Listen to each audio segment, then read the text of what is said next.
नमस्कार दोस्तों, कैसे हैं आप सभी। एक बार फिर से आप सभी का स्वागत है wake up to reality channel पर, जहां पर हम आपकी हेल्प करते हैं लाइफ को ट्रांसफॉर्म करने में। तो दोस्तों, मैंने आपसे अपनी पिछली वीडियो में डिस्कस किया था कि कैसे सेल्फ टॉक हमारी लाइफ को चेंज कर सकती है, कैसे सेल्फ टॉक को चेंज करने से हमारी लाइफ भी कम्प्लीटली चेंज हो सकती है। तो दोस्तों, वो बहुत इंपॉर्टेंट वीडियो है और उसी वीडियो की तरह आज का टॉपिक भी बहुत इंटरेस्टिंग होने वाला है, जहाँ पर हम आपको ये पता चलेगा कि अवेयरनेस का रोल कितना बड़ा है मैनिफेस्टेशन जर्नी में। तो दोस्तों, आइए बात करते हैं कि अपने आज के टॉपिक पर, जो है कि अवेयरनेस कैसे एक की फैक्टर है डेलिबरेट क्रिएशन में।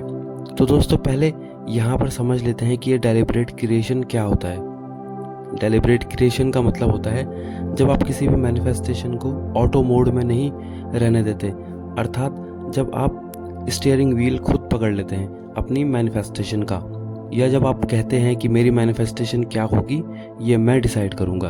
आप वही देखना चाहते हैं जो आप पाना चाहते हैं, या आप बाकी सारी चीज़ों से ध्यान हटा लेते हैं और बस जो आप चाहते हैं आपका सारा ध्यान बस उसी पर होता है। ये है डेलिबरेट क्रिएशन।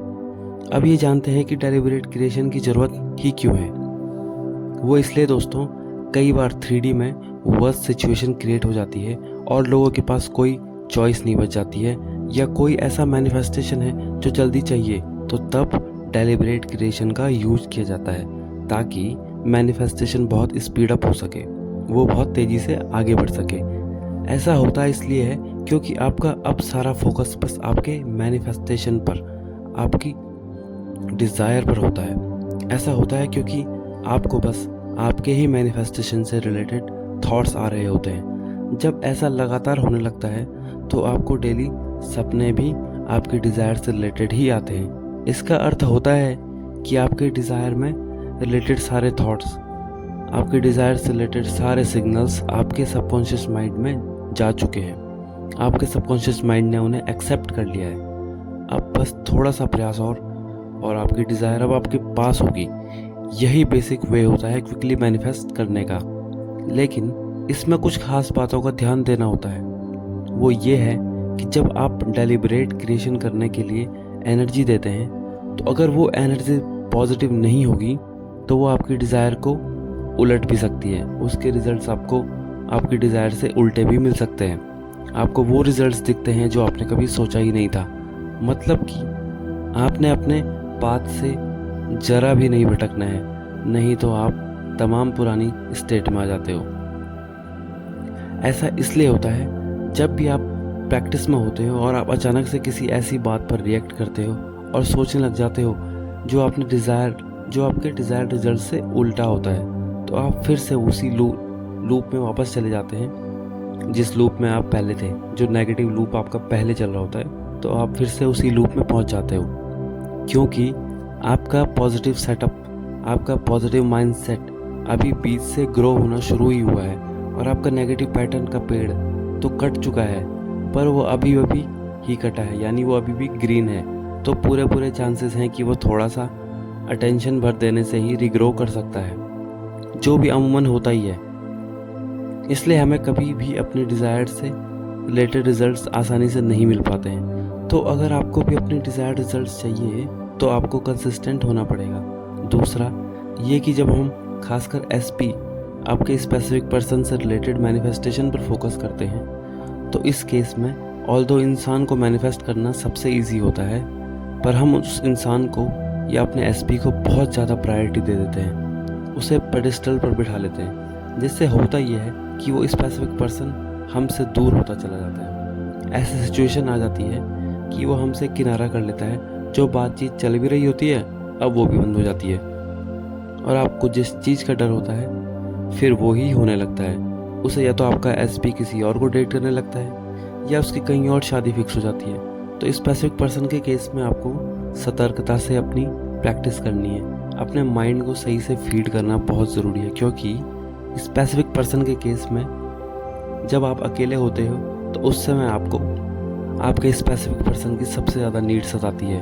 तो उस समय पर आपको खुद को नियंत्रण में रखना है, क्योंकि जब भी आप खुद को अकेला पाते हो और आप उस समय चाहते हैं कि काश मैं अभी अपने SP के साथ टाइम स्पेंड कर पाता, तो उस समय से एक अभाव की या एक लैक की फीलिंग जनरेट होती है। और ये दिखाता है कि आपका एसपी आपके पेडेस्टल पर है और आपका सबकॉन्शियस माइंड रात को सुपर कॉन्शियस माइंड बन जाता है और आपके एसपी से इंटरेक्शंस और इंस्ट्रक्शंस कलेक्ट करता है। और उसके बाद आपके साथ नेगेटिव सिचुएशन ज़्यादा होने लगती है, क्योंकि आपके सबकॉन्शियस माइंड को आपसे ज़्यादा एसपी प्रायोरिटी में लेता है और आप फिर से वापस से पुरानी ही नेगेटिव लूप साइकिल में आ जाते हो। तो इस टॉपिक पर आपको खास ध्यान रखना है कि कहीं मैं अपने एसपी को ज़्यादा ही प्रायोरिटी तो नहीं दे रहा। तो इस बात को आपको अपने माइंड में सेट कर देना है। तो लैक की फीलिंग एक बिलीफ को जन्म देती है कि अकेलापन ही आपके जीवन में भरा पड़ा है। और इसके अलावा आपको ध्यान रखना है कि कहीं आप 3D में ज़्यादा ही रिएक्ट तो नहीं कर रहे, जैसे यार मेरे एसपी का अभी तक तो कोई मैसेज नहीं आया या उसका कॉल क्यों नहीं आ रहा है, तो उसे मैं जबकि उसे लव वाइब्स भेज रहा हूँ, शायद ये काम ही नहीं करता, सब बकवास है, ये लॉ काम नहीं करता है, मैंने अपना बहुत समय इस पर बर्बाद कर दिया है, मैं अपने एसपी के योग्य नहीं। एक ही मात्र थॉट से ऐसे तमाम थॉट्स आते हैं फिर जो आपको परेशान कर देते हैं। आप वो सब चीज़ें सोचने लग जाते हैं, वो सब चीज़ें विजुअलाइज करने लग जाते हैं जो कि अभी की रियलिटी में एग्जिस्ट ही नहीं करता है, पर आपके 3D को लगातार स्टॉक करने से वो चीज़ें आज नहीं तो कल सच हो जाती हैं।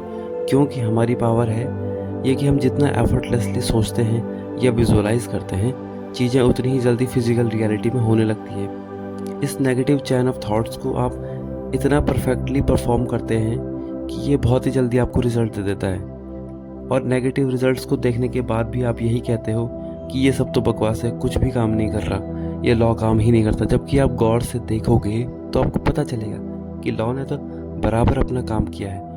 आपने वो जो उसे करने को कहा था, वो जो आपने उससे मांगा था, वो एग्जैक्टली वैसा ही करके आपके सामने उसने पेश कर दिया है। तो दोस्तों आपको समझना होगा कि प्रोसेस कैसी है, इसको कैसे परफॉर्म करना है, इसको कैसे एफर्टलेसली करना है ताकि रिजल्ट्स आपके फेवर में हो, और कैसे इसको डेलिबरेटली क्रिएट करना है। तो इसमें कॉन्शियसनेस का और आपकी अवेयरनेस का बहुत बड़ा रोल हो जाता है। तो आपको ये सब करना है अपनी अवेयरनेस को इंक्रीज़ करते हुए, तो ज़रूर से आपके रिजल्ट्स आपके फेवर में होंगे।